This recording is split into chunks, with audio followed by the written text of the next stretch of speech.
Well, good afternoon, everyone. Can you hear me okay? Thank you so much for joining us today for this conversation, which I'm incredibly excited about, I think, on a number of fronts. One, because, and I think you would all agree, it's always exciting to gather with colleagues and talk about very important things. And I think that we serve such an amazing vision and mission here at SNHU, and I think that I think we would all agree technology and really thinking critically about this space is very critical for us to not just achieve certain business goals, but to make an impact on the lives of the students we served. And so we are thrilled to offer up this event, co-hosted with Gartner and Sandbox, to bring who I think is one of the most thoughtful sort of thinkers and writers and analysts out there, Glenda Morgan, to help us, I think, collectively think about some of these broader themes that I know we're all up against. Not just technology decisions, but really pedagogic decisions, strategy questions. And so that's largely the part, sort of the goal of this conversation. Just a couple of quick things real quick. So if you don't know, this is the Sandbox Collaborative. Welcome. My name is Brian Fleming, and I serve as the executive director along with an awesome, amazing team. Steve, Lisa, Billy, Jackie, Steve. We have a lot of Steves. And I think that's on Remy somewhere. So anyway, we are so happy to host you here. Please make yourself at home. And please continue to think of us as you come up against these or other questions. We are here as a service to the university to help facilitate these very critical conversations and really, really look forward to good discussion sort of coming out of this and among the other things that you're working on. Goal here today is both presentation and time for Q&A with Glenda, and then to us collectively come together, and Steve Brown, our new Deputy Director of Operations, is going to be facilitating a conversation around sort of how do we think critically about current trends and the future, and where does this all sort of intersect. So please stick around for that. It's going to be a great conversation. A couple other things real quick. As you sort of see within our space, one of the things that we really value is immersion. Being here, being fully present to what we're doing. So sit back, relax, have fun. Please stand if you need to stand. Use the restroom if you need to use the restroom. Again, two other things. Curiosity. This is really a space for curiosity, for exploration, for asking bold questions that we may not always have the privilege or the bandwidth to ask in our day-to-day. That is what we do here. And then finally, flow. We have a lot to cover today. So move freely, but help us move things along because we want to accomplish quite a bit. One logistical item is that when we do have time for Q&A here, we do have this mic, which doesn't look like a mic. It's kind of an orange box, and it has a cool name. And I don't know what that is. Catch box. A catch box. This is something that happens now, is there are things called catch boxes. But the deal is when you ask a question, if you could, because we do have a number of people that are live streaming in from different parts of the country, actually, in the university. So please, if you could just get a hold of this and then speak into this. When you do speak into it, you will not hear yourself. And apparently that's an important point for you to know. So just know that. It's working. It's just you won't hear yourself because there's really no need for it in this room. Yes, so this is another thing that you should be aware of when we go into this. And then we'll just sort of, as we do Q&A, if you could just kind of wait for the microphone, because again, just out of respect to our colleagues that are listening in, we want to make sure that your questions are heard because they're critical questions. And then next, one more thing is on 8/31, we're doing another one of these events with another analyst from Gartner, Kelly Calhoun, who focuses on artificial intelligence in higher education. And so very, very important conversation. If you have more ideas of these things, please keep them coming because this is what we do all day. And we are thrilled to have these conversations here. So without further ado, I'll turn it over to Glenda. Thank you. Yes. Thanks very much, Brian. And it's a real delight to be here. Thank you for having me, especially in such a great space. So I've been at Gartner about 2.5 years, but I spent my entire career prior to that in higher education. So to the extent that I'm going to sound critical over the next 45 minutes, it's from a position of loving, it's from a loving position. So bear that in mind, because I sort of still very much identify as a higher ed kind of person. I'm the youngest of 5 children. I was the only one to finish high school, let alone go to college, so I felt obliged to get a whole family's worth of education, and in fact never to leave, so I've been around a long time. Part of the problem with higher ed is that you don't deal with change. We don't deal with change so well. Picture of a graveyard, but as the joke goes, change in higher ed is very difficult because it's really complicated and you don't get a lot of help from the participants always.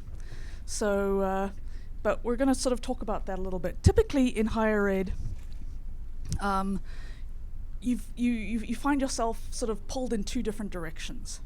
One, there are people, as represented by the ambulance, that say, all hell is breaking loose, we're going to hell in a handbasket, you're broken, things really need to be fixed. And then there are people, as represented by, I think that's Oxford or Cambridge or one of those ones. No, actually, we've been pretty much okay for thousands of years, and we're going to continue to be okay. And there are two sort of extreme arguments, but you run into them often. Both of them are wrong. Typical Gartner kind of thing. You've got A and you've got B, and they're both wrong. But they are kind of wrong. So first of all, I wanted to sort of deal with the ambulance view, this perspective that higher ed is broken, that everything needs to change, that your lunch is going to be eaten by a Udacity or a Coursera or something down the road. And these things are just so common. I just pulled a couple of quotes. Pretty soon, half the universities in the United States are going to be gone because they would have become irrelevant and disappeared and things like that. It's not just an American phenomenon. You run into it in Australia, like it's the end of the world, you're not changing quickly enough, that kind of thing. This is actually my favorite one because I hated graduate school, despite the fact that I spent such a long time there. And I think the point that they're trying to make there is that I think the point that this person was trying to make is that a lot of graduate schools are producing things that people don't want to buy. But it's the sort of the end of the world scenario kind of thing that we run into so much. And yet higher education is doing okay. Especially in the United States, we have a system that's really admired by people all over the world. I personally came here to come to graduate school, which then I found depressing. No, I was in Minneapolis, and I grew up in the tropics, and when I accepted a scholarship to Minneapolis, they said it's really cold, and I said, sure, I can deal with it. I was wrong. But universities really are engines of the economy. I mean, there was a really neat report produced by, I think, Deloitte's recently about Australia. For every 1% rise in the number of university graduates, salaries across the board would increase 2%. So it wasn't, it really sort of helped drive innovation and economic well-being. And Australian universities, there are actually only 40 of them, and they produce sort of $20 billion worth of sort of impact, or 200 billion in the economy. And there's been study after study, especially out of Georgetown, that there really is a payoff towards having a degree and having a credential in terms of your own personal life trajectory, and that sort of seems to be growing over time. So higher education is in many ways actually doing okay, and but there are certainly problems, and you're probably fairly familiar with many of them. We've got a problem with graduation rates, particularly in 2-year schools, but right across the board. This pretty much is sort of a growing worldwide problem, although there are pockets where it's not true. I was sort of talking in Singapore not long ago and talking about the retention rate and the graduation rate, and about 3 minutes into my talk, a woman stood up and said, "This is completely irrelevant to us." She said, "We have 100% retention rate, we have 100% graduation rate, you just don't mess around, you go, you stay, you finish." But that's generally not the case, and certainly in places like the UK and Europe, we're sort of seeing things like that growing. But also just a misalignment with majors and things. Students are increasingly unhappy with the value that they perceive that they're getting out of higher education. And you know, a lot of them sort of wouldn't do it again if you had to ask them. Okay, what about the other perspective? The perspective that, you know, higher education has been the same for thousands of years, that we're sort of doing okay there. It's really a false impression in many ways, because it seems that universities are unchanging. And I started off with a joke that didn't go well about how hard change is in higher ed. So but if you think about it, over the past couple of thousand years, higher ed really has changed a whole lot. Because, you know, Bologna, Oxford, Cambridge, they have been around since the 10th, 11th century. But if you go back to Bologna in 1100, you're not going to see a lot of women.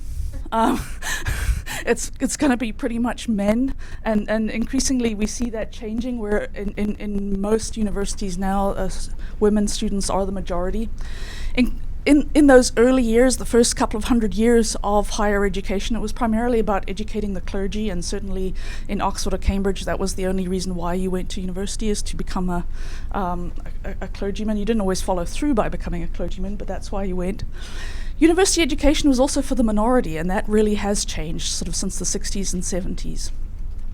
You know, back in the day it was sort of the 1%, and now it's sort of a much larger percentage of the population. So it really has created a qualitative change in what higher education really is about.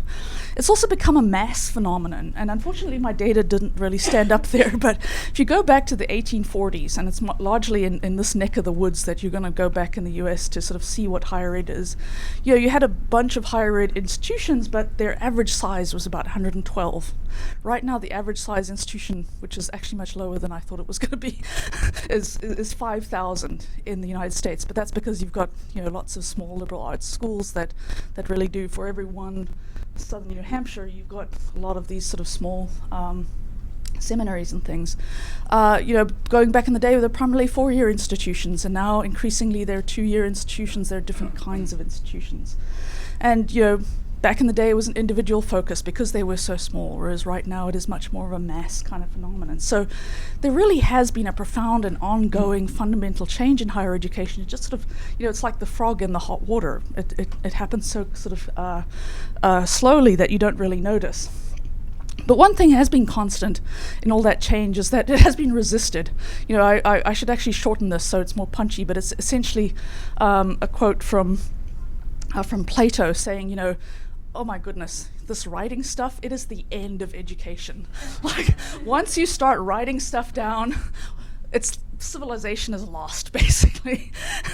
And, you know, does that sound familiar to some of you who sometimes have to work with folks in higher ed? You know, it's like there's no point going on if you bring in projectors or things like that, you know. And actually there's a really nice sort of set of data about blackboards. They were resisted as well in the early years. But change is coming to higher education, and I feel somewhat self-conscious saying that, because I'm starting to sound like those people with the ambulance, you know. But I actually really do firmly believe it, and I think it's got a bunch of different sources. Growing calls and pushes for accountability, the growth and the cost of tuition, which I think often is hyped, but is a real phenomenon, and I think it's going to sort of have a change there. Demands for better workforce preparation and growing automation, and I'll sort of deal with those somewhat in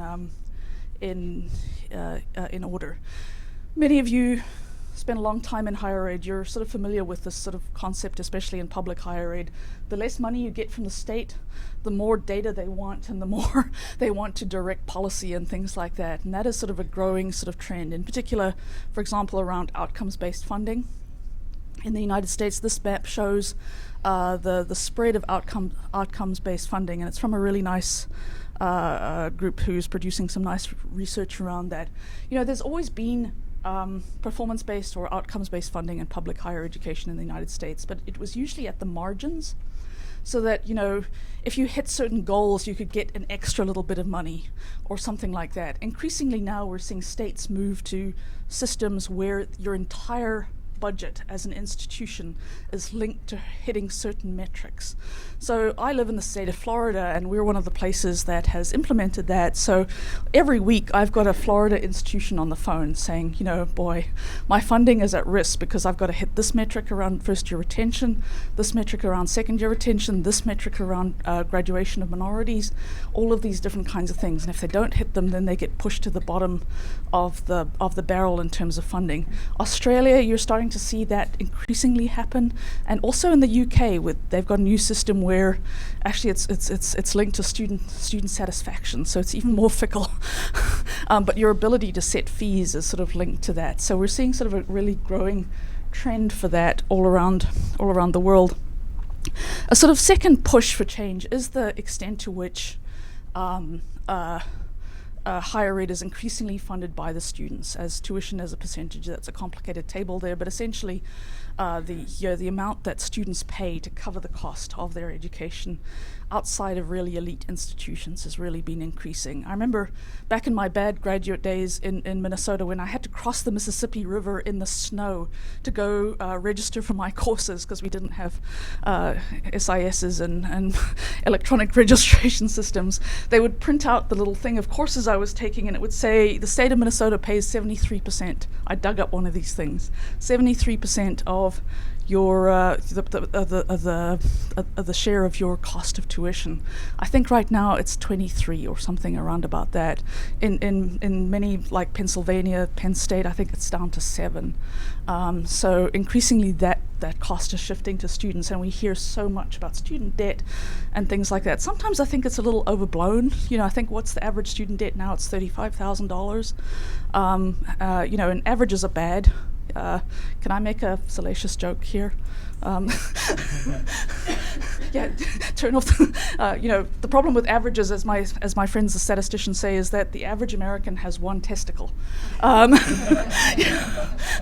which is true. That's why you don't want to always mess with averages. But $35,000 is the cost of a fairly nice car, but it's not the end of the world. But the problem is that it's not evenly distributed as that goes. So that's another push for change here. A further push for change is growing pressure for workforce preparation. And this is often a delicate topic in higher ed. I've got another salacious joke. I shouldn't have put them so close together there. The joke goes in higher education is that, you're in the education business, not the training business. And if you don't get the difference between the two, think about whether you want your kids to have sex education or sex training. But I think that is increasingly not a distinction. I think that's increasingly not a distinction that's going to hold up over time, because I think the two actually have to be blended and merged. But there's a sort of growing perception on the part of employers that the kind of students that they're getting as new graduates are just not prepared for the workforce. Particularly for things around communication, around collaboration, around critical thinking, and those kinds of things. And we're seeing a sort of a growth of corporate universities. Just to sort of talk more about, there are a couple of great studies out there looking at the sort of disjuncture, asking chief academic officers or asking universities, how well are you preparing people for the world of work, for the world outside there. And universities are saying we're doing a great job, but employers and the students themselves are saying no, not so much, and that's a sort of real problem. Let me go back. And I think another manifestation of this problem is the growth in what I'm calling the shadow education sector. So places that are outside of formal education, like Udemy, like Udacity, like Coursera, although some of them are bringing content from higher ed, but they're, like boot camps that are providing a way of giving really hands-on sort of practical kinds of workforce preparation and sort of training and reskilling and upskilling to people. It's really hard to get a grip on the size of that sector because it's so sort of fluid. But I mean, just MOOCs, like last year there were 4,000 MOOCs that that had a total enrollment of 35 million students in them. 18,000 students in the United States graduated from boot camps, coding boot camps and things like that. So it's sort of a huge kind of thing. Increasingly, one of the things I do at Gartner is actually talk to corporations that are just so frustrated with the kinds of graduates that they're doing that they're actually starting their own universities. There's more than 5 that I talk to on a regular basis that are doing that. And you can imagine some pushback around that. It's like, okay, it's not the job of education to spit out students who are just like perfect little cogs and wheels and things like that. And maybe the corporate world has actually backed off of their training and is expecting higher ed to pick up that slack. I think those are sort of interesting things to think about and to find where that sort of falls down, but there's sort of things I'm sort of struggling with. But I think there sort of really is a problem with this whole preparation thing. But I think the real number one cause of change in universities is going to be automation, and not to seem too much like a Chicken Little in terms of this, but I think it's really going to sort of hit us upside the head, especially as it becomes more and more powered by artificial intelligence. There's a really neat study by McKinsey that sort of looks at the ways that automation is going to sort of start to change not just routine kind of jobs, but it's going to start to take parts of all kinds of jobs, even the sort of thinking, white collar, cognitive kinds of jobs that we all have are going to be eaten into by automation. And just looking at some of the sort of data out there, like there was in the past year with the elections and things like that, we heard a lot about globalization and how jobs were being shipped abroad and things like that, but the data actually doesn't really support it. There was a study by Ball State, a couple of economists at Ball State that showed over the last sort of 10 years, 13% of job losses in the United States were due to globalization. The rest were all due to automation. Looking at the steel industry, between 1965 and 2005, the steel industry in the United States lost 75% of their jobs, 400,000 jobs. Their actual production went up over that period, so they're producing more steel with 75% fewer employees. So, there's always a way in which automation destroys jobs but creates new ones. But increasingly, the folks who study this are saying that it can't just keep pace, and we're starting to face a future where the world of work is going to be really different, and we need to be differently prepared for that. I'm going to pick on truck drivers, and people have questioned this data, but I actually think it's pretty solid. The number one profession, and you probably don't graduate a lot of truck drivers from southern New Hampshire, but think of it as a metaphor for a particular kind of job out there. But the number one profession in the United States is truck driver. If you look at it state by state by state. It's not going to be real soon, but in the future, we're not going to have truck drivers because the trucks are going to drive themselves in an automated kind of way. What is that going to do to the workforce? What is that going to do to the marketplace? What is that going to do to society if you don't have an ability to actually absorb those positions and to sort of rethink or change that? And unfortunately, governments are not sort of thinking about it. I'm just picking on this guy. This is the current Treasury Secretary, but I don't think the previous one would have done a lot better if we'd asked him, or probably the future one. Like, they're just not thinking about it in sort of creative ways. And I think universities also aren't doing a good job of preparing for change. Something I think a lot about is the legal profession. The legal profession has changed partly due to technology, partly due to changes in the way that laws are made and structured and things like that. But there's really a radical decline in the number of jobs for law school graduates that actually require their degree. Currently, the employment rate for people with law degrees is about 60% in the United States.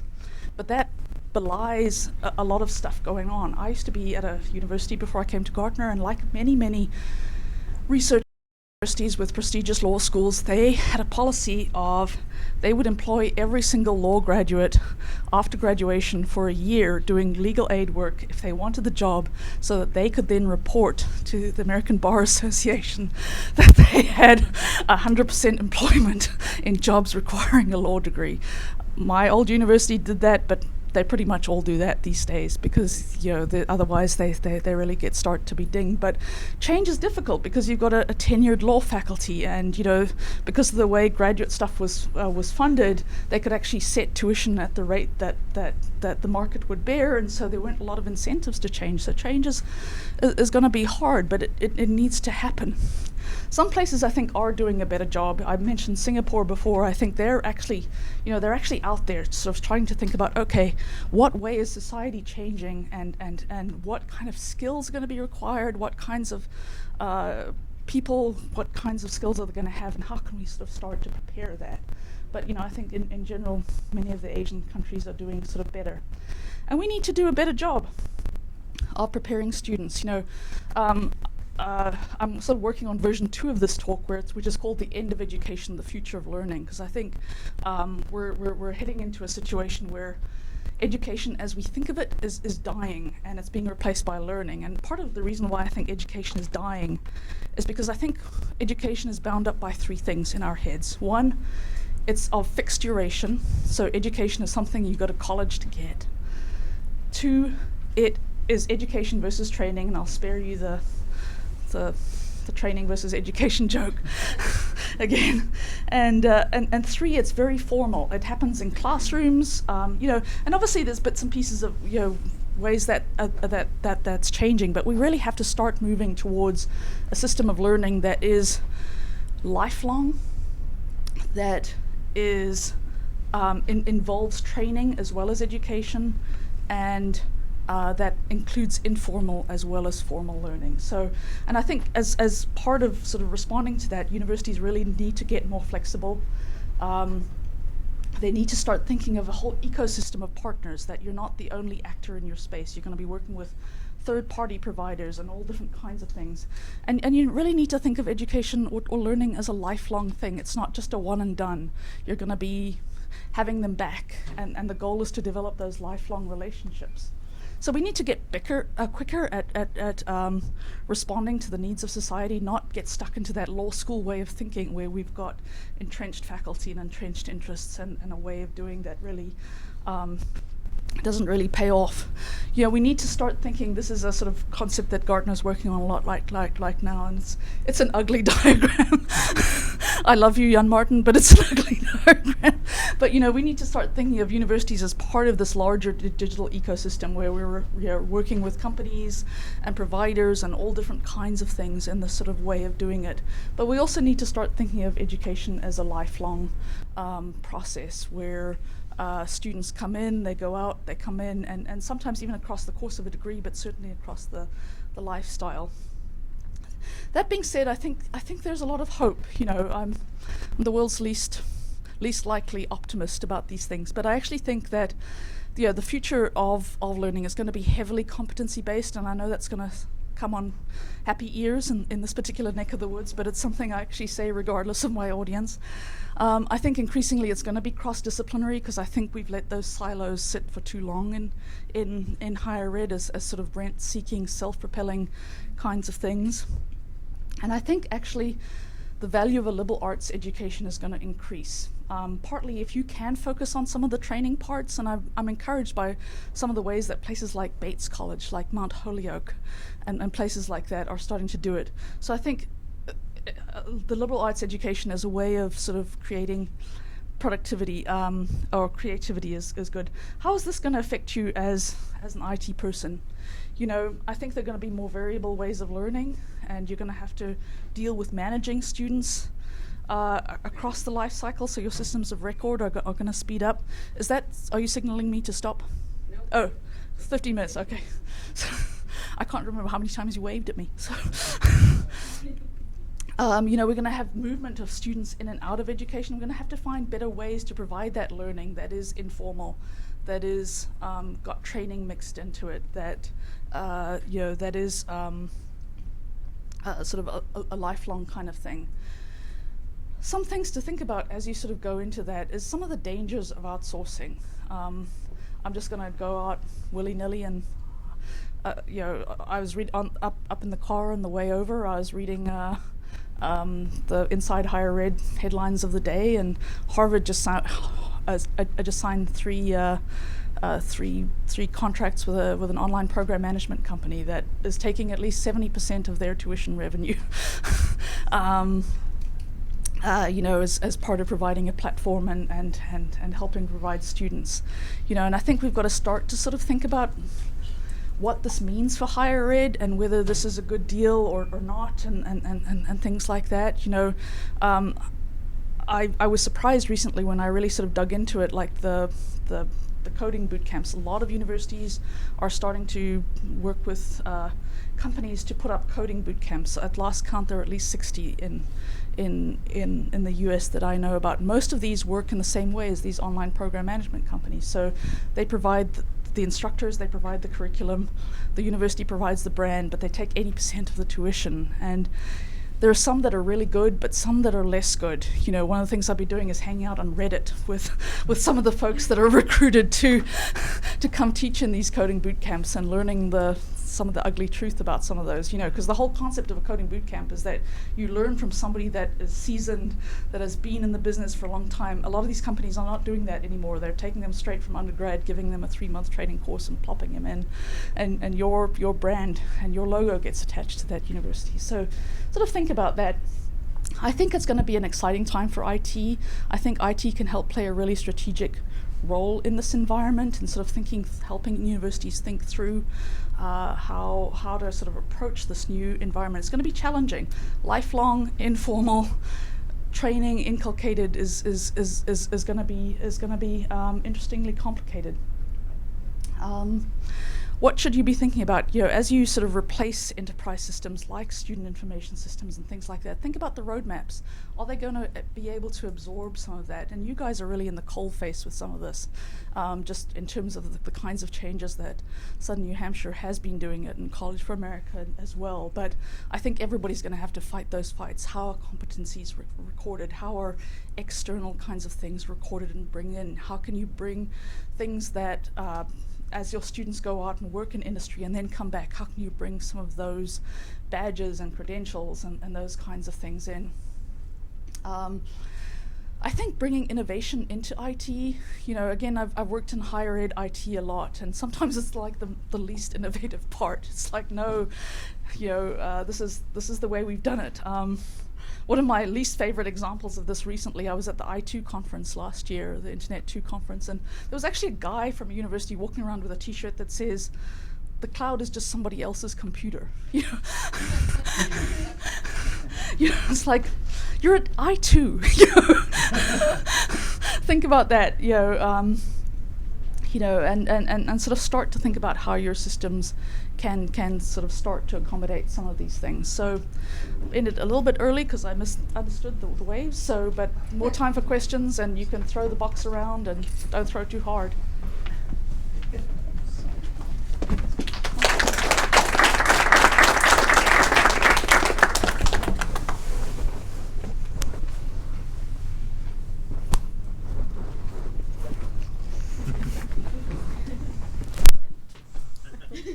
Thank you, Stephen.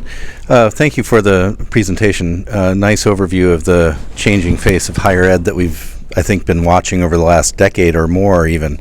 And so much like climate change questions, what do we do, right? Yeah. So we're really enjoying the problem, and I think we're really enjoying the environment all too well.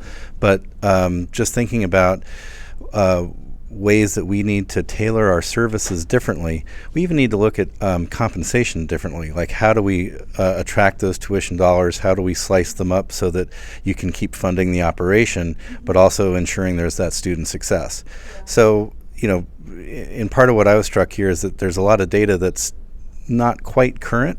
So we're trying to make decisions on real world things where 50% of the U.S. population think that higher ed is bad. Right now, as according to a poll this week, and this sort of generates a lot of anxiety, I think, and as we try to develop change. So my question really for you is, what's our roadmap going forward? More collaboration, sure, we're all attuned to that, but really, is it something where micro-credentialing and micro-tuition becomes the name of the day? Yeah, and in part, I must confess that this presentation is my scenic route to the problem. You got to come listen to me at symposium to get the roadmap. No problem. Happy to do it. And I'm renowned for taking the scenic route through problems, but it's part of my training, I think, as a social scientist, and sort of the way, sort of understanding the scope of that. Just going back, I just want to focus a little bit on the perception of the value of higher ed. I really want to dig into that data a little bit to find out what exactly is going on. He just popped out, I think, but we were just talking about it just before lunch. Your analytics guy, and I immediately went to a cynical position, whereas like for the powerful, maybe it's convenient for people to not be educated. But I think that actually is too cynical, even for me. I think digging into that data, why are people so unhappy with higher education? Is it that they're not getting value? Is it that they're not sort of seeing things? I've got another talk where I talk about the student experience. And it was sort of fascinating talking about that, because I think universities have to think about the student experience as a whole, and the way that we sort of do that. And last year when I gave this talk internally within Gartner, one of my colleagues, because internal talks in Gartner are harsh. Man, they're harsh. You get ripped to shreds. One of my colleagues says, this is bullshit. Like, this is 20-year-old stuff. Why are you talking about this? Like, it's like maybe in your industry it's bullshit, but in mine it's not, because I think universities still are very siloed and it's hard for students. I just found a quote this week from a student saying, they don't tell you how to do things, and this is an army veteran, 23 years old, trying to make his way through a college and just finding it really, really difficult. So I think that's probably a source of that cynicism. The debt issue, I think, is a source of the cynicism. And then the sort of you get a degree and you can't get a job. Like we're all sitting in the ivory tower kind of thing. So I think it behooves us to actually do both the deeper learning that Cicero talked about as the promise of the liberal arts, and actually provide people with skills to actually problem solve. So, I think the number one skill that kids are going to need going forward, well, all people are going to need, is the ability to learn. Because your dad probably had one career. My dad did. He was a plumber, and he was a plumber his whole life. But I've already had 3, and if I had children, they'd be having more. And so that ability to sort of learn. Before I came to Gartner, one of the things, I was involved in this really neat National Science Foundation project looking at how students use digital resources. And so we developed actually personas of students and the way that they learn. And the vast bulk of them, well, not the vast, the bulk of them, 45% of our sample, and it was a national sample, are what we call ambivalent learners. They didn't have a plan, they didn't enjoy learning, they didn't know actually how to get new things, and increasingly that's not going to cut it. So I think we actually need to do a better job. And we're smart people, we can combine training and education, but we've got to figure out how to do that. But it becomes this sort of this sort of sterile debate. But I think, in my next talk about it, I will be talking about places like Bates, like Mount Holyoke, like Pitt, which are starting to build some of these programs actually in, so that you get a history degree, and at the same time you get 68 credits worth of out-of-curriculum training around entrepreneurship, around leadership, around learning to learn, and those kinds of things, so that as you hit the ground running, you can do it. But I think university is going to have to do that. And it's tough, because I talk to IT, and IT is not driving that conversation, but I think IT can actually help to lead in some subtle ways. That was a far longer answer to your... Well, much appreciated, though. I mean, if I remember the 2008, the whole experience economy discussion that was going on, and how we have to change that for the value of the student experience. Oh, here comes the box. It was probably a safe bet handing it to me. So I have a question around some of the outcomes that employers have been underwhelmed with in graduating students are outcomes. I was not teaching here this summer, just to be clear, but I was teaching online for another research university and graduate students. And the challenges that I would have, like the nuns would not have let me out of high school, was some of the issues with writing and some of the issues with being able to turn in assignments on time, just like really basic things that you would almost consider some of them to be like student soft skills, like how to finish a course, those types of things.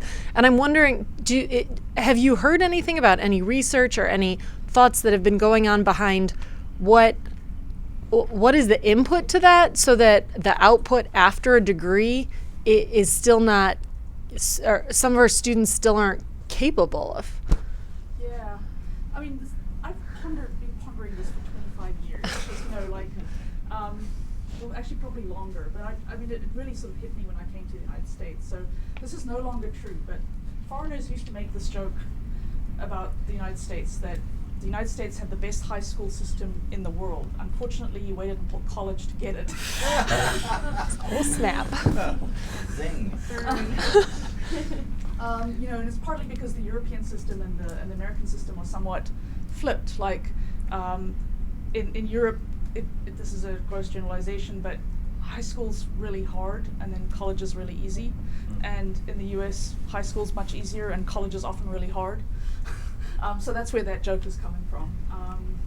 But it was sort of really weird because I was in graduate school with these really smart, incredibly capable, wonderful people, and then I was TAing and teaching, and it's like, they couldn't write a sentence, and it was at a good university. So I actually think it does go back to some of the student experience, because I think we actually do need some more scaffolding of students sort of through that process.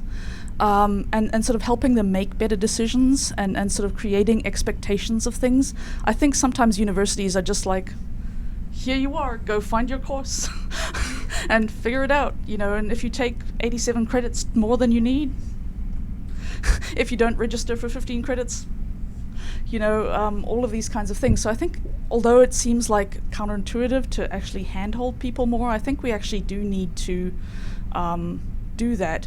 I want to tell a personal story. I told it once in a talk in Australia when I was just there, and the two AEs in the room looked alarmed as it's because it's an internal Gartner story. Being a Gartner analyst and starting as a Gartner analyst sometimes is a lot like being hazed by a fraternity. It's difficult. Nobody tells you where things are. You don't see your colleagues because you all work remotely, and it's difficult and things like that. But one thing that Gartner has gotten down, and I have a different perspective of it now than I did, but they want you to get up to speed as an analyst really quickly. So one thing that they do is give you a mentor, and your mentor's performance for that first year of your first year at Gartner is linked to your performance. So they have skin in the game.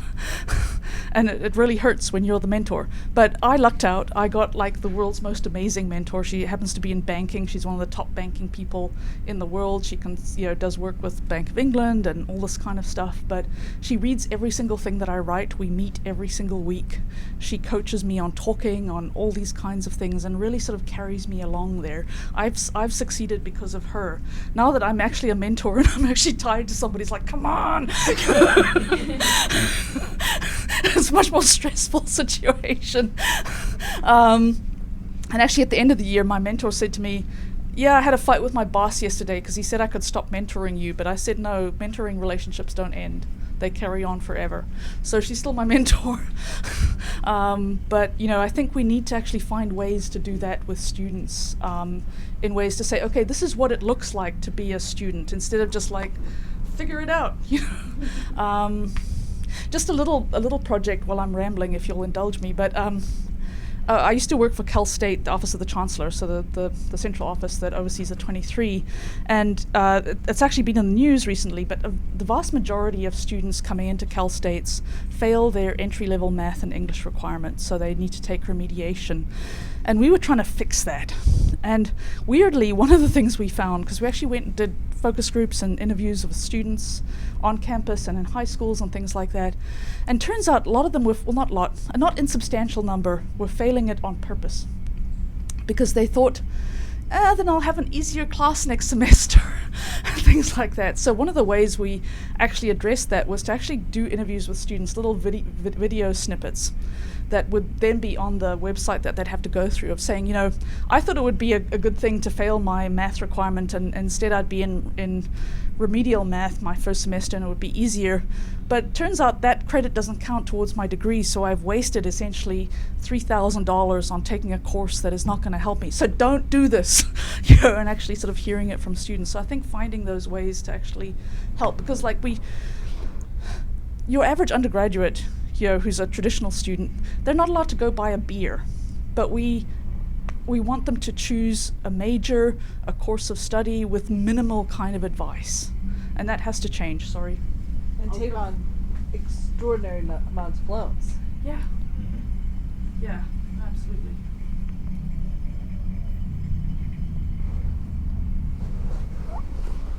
Everybody's too scared now in case I'll get on my my rant again, or throw it hard at Brian. Just throw it at me, really. Yeah, any other questions, thoughts, comments? And going back to your question, I don't know that there is a pathway yet. You know, I think places are building parts of pathways, but I think there are some good examples of there, and individual institutions are going to have to figure it out. And the ones that are going to flourish are the ones that figure it out sooner, because I think competition for students is going to be the next giant frontier. So, I'm just curious about, you alluded to your other talk, which is sort of more about student experience. Do you have any examples, or can you cite anybody who you think has really sort of mastered the end-to-end student experience and integrating that process yet? I don't think anybody's mastered yet. I think some places are starting to take it on.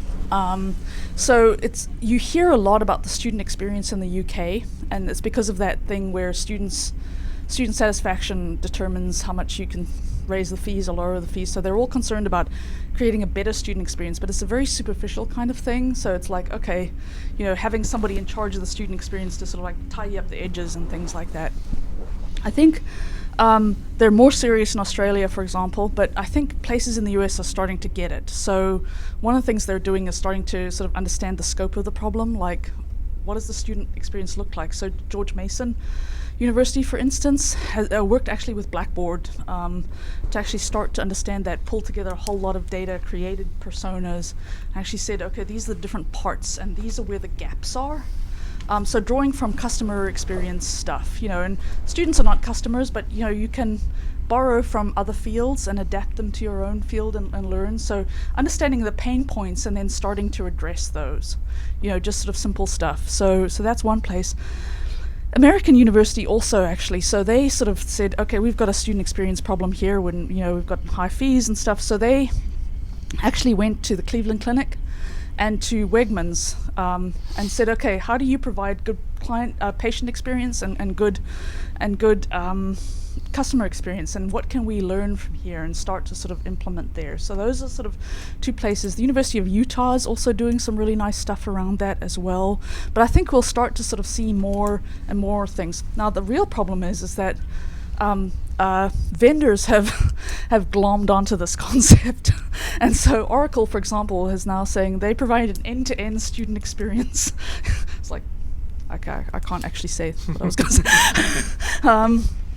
But, you know, you've got to be careful, because I think sort of as you think about the experience, there's a really shallow way to do it and a really deep way. And I think gathering that data, understanding a student journey and where pain points are, and is there a solid kind of path for students that is doing that. And I think places are going to have to actually take that on. Learn from the customer experience stuff. You know, Gartner has boatloads of stuff around that. Forrester also has great coverage of the area. Other places do. Look at what they're doing with customer experience, adapt that to southern New Hampshire, and sort of understand where are students falling through the cracks and things like that. I've got a little anecdote which I tell with that thing about, you know, I arrived in the United States and I came here on a Fulbright, so I had a scholarship, but in order to register I needed health insurance, and I need to pay for the health insurance, but I didn't have the money without the scholarship, so I was stuck in a vicious circle where I couldn't register and I couldn't get the money, and eventually I sat on the ground and cried. I was 27 years old. I had a Fulbright, I already had a couple of graduate degrees, but like just to solve that silly problem, and I think that sort of happened so much. Ron Bleed, who used to be the CIO of the Maricopa County Community Colleges, used to say his students were one flat tire away from dropping out, and it's those sort of practical kinds of things that really stymie folks. Thank you. There was another question. That was actually my exact question. Okay. Who's doing it well? Brian. have a question, and I think it's on that note, but I'd love it. It's something that we're often doing here is, other industries that we should be looking to. I mean, we really shouldn't just be looking to higher ed. I think I can say among friends that the bar's pretty low to begin with in many contexts, and so, I think particularly as a very large, I don't think saying consumer or customer is a bad word around here. I think that we want to create an outstanding experience for the people that pay for the product we have. And so I think the question is always, maybe you can just kind of continue to riff on that theme, right? But I mean, as you're looking to other industries, you're looking at trends, where should we be looking and what should we be paying attention to? I personally love retail. I've sort of fallen in love with retail, and I think there are lots of sort of interesting stories there, and especially sort of the use of data to inform sort of some of that, but sort of creating a sort of holistic kind of experience. So like some of the examples I think of are like Burberry, the high-end retailer that sort of, as you go in, it's got RFID detectors and things like that, and it knows what you've purchased in the past and says, hey, you bought this scarf last week, but we've got a hat that goes really well with it, and things like that, and ways of imaging sort of that as you do that. And you don't I'm not sure how that would translate, but I think that's sort of a great sort of example. Mm-hmm. Another one is there's a well-known fast food vendor.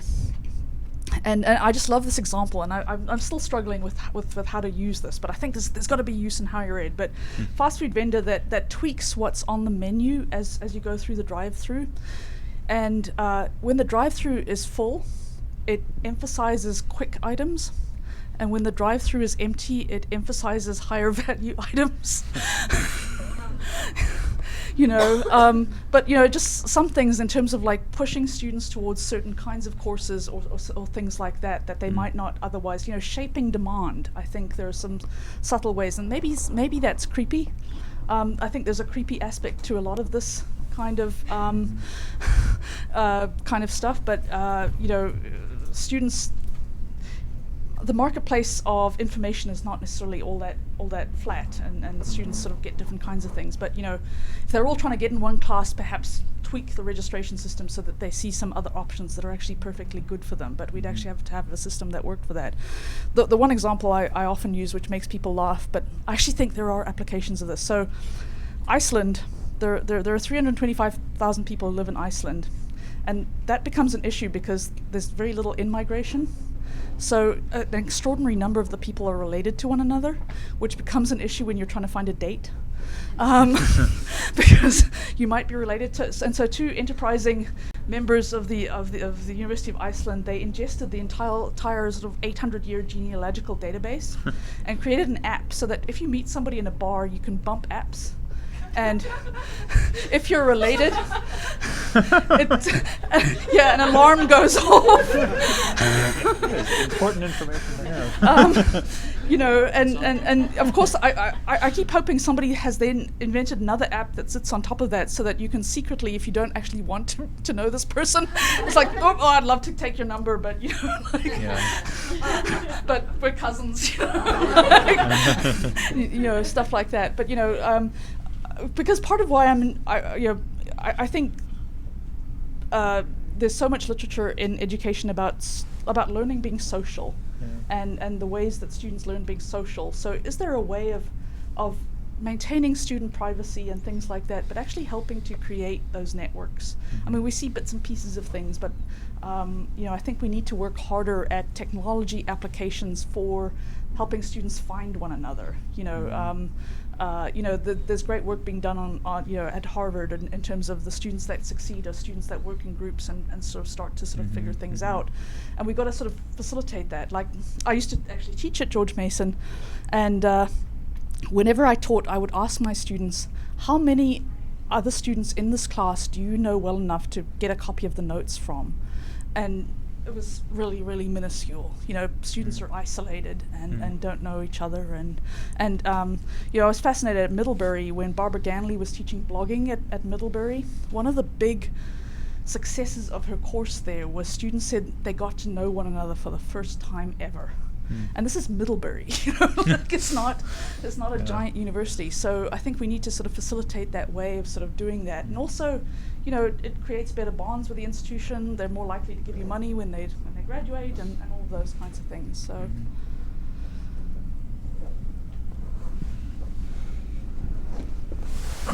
I'll just continue to speak into this interesting, slightly awkward piece of technology.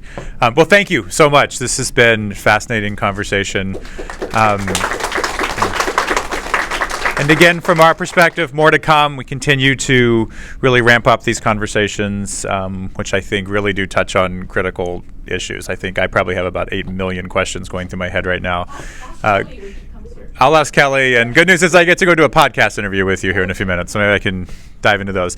We will also do that as well. And do remember, we do have our podcast as well, Thinking Outside the Sandbox, which is available on all the major platforms, and has been, I think, a real successful way for us to continue to disseminate good information with the ultimate goal of arming you with what you need to make decisions in your day-to-day and to think about the future. So thank you all for coming. We do have, or for this session, we do have, there's more to come as we now kind of gather up together to sort of brainstorm and think critically about the future. And so we have an exercise that Steve and Lisa have planned. Steve, do you want to give us a quick intro? A 5-minute kind of bio break. So it will reconvene. Anyone who wants to participate, we'll do about an hour of kind of pretending we're futurists for a little bit. So imagine higher ed 30 years from now, or 10 years from now, in 2030, and see what might be possible. So 5-minute break, reconvene. Can I just give a quick plug, though? You said futurist. We will be having, is it next month? Yeah. Brian Alexander come to the Sandbox, who is a self-proclaimed futurist and foresight strategy expert, really thoughtful person, and so that'll be another kind of installment of this. So there's some bigger themes in the works, but yeah, please stick around for that exercise. It'll be a lot of fun. Okay, thank you all.